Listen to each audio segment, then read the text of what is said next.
জি, আপনি বললে আমি গাইব। তুমি?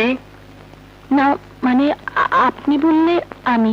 হ্যাঁ, এই অনুষ্ঠানে তুমি গাবে? তোমার গান পান্তা ভাতের মতো মনে হবে। এখানে চাই মোরগ পোলাও। শোনো, ভাবিকে ভালো করতে পেরেছো তা বুঝলাম, কিন্তু গান সবাই গাইতে পারে না। আলো, গানের অনুষ্ঠান থাক। মা, এমন কিছু করা উচিত নয় যাতে মানুষ হাসে। আনন্দের অনুষ্ঠানটা নিরানন্দ না করেই ভালো। তোমার গান শুনে সবাই খুশি নাও হতে পারে।